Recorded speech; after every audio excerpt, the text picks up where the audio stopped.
Apa yang kita bisa katakan di tengah-tengah masalah dunia seperti ini, di mana semua orang dalam kebingungan, stres, panik, ketakutan, dan tidak tahu apa yang akan terjadi? Saya dengar sangat jelas dari Tuhan, Dia bicara kepada saya seperti ini.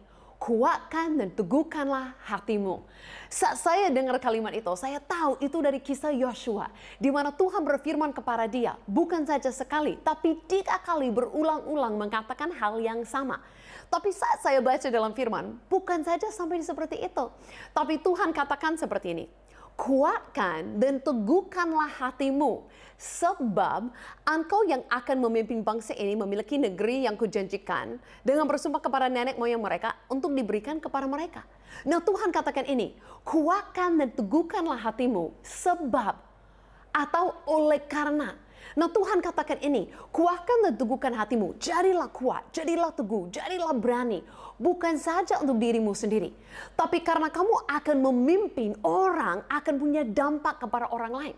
Kalau Yosua, dia akan memimpin orang masuk dalam tanah perjanjian.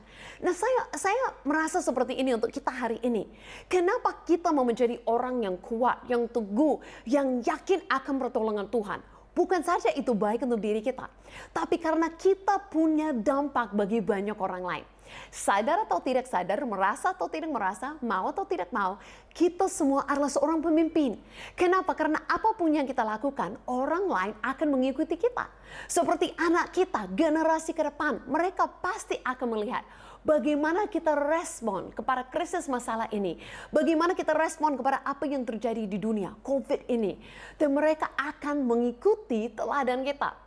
Kenapa kita punya masalah seperti yang lucu-lucu seperti masalah orang beli terlalu banyak tisu toilet dan yang lain-lain, hal yang tidak masuk akal.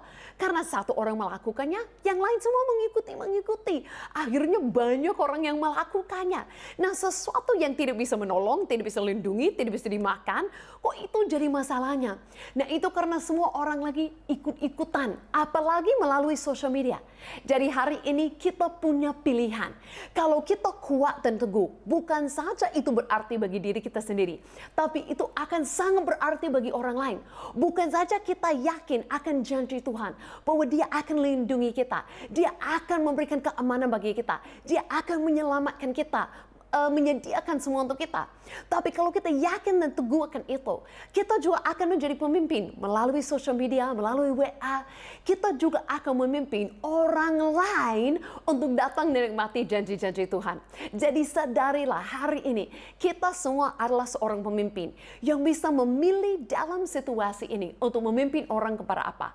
Memimpin orang kepada ketakutan, kepada panik-panikan, kepada stres dan kekhawatiran. Atau memimpin orang untuk bersama-sama dengan kita nikmati semua janji Tuhan. Saya percaya kita semua akan milih hari ini untuk menjadi kuat dan teguh.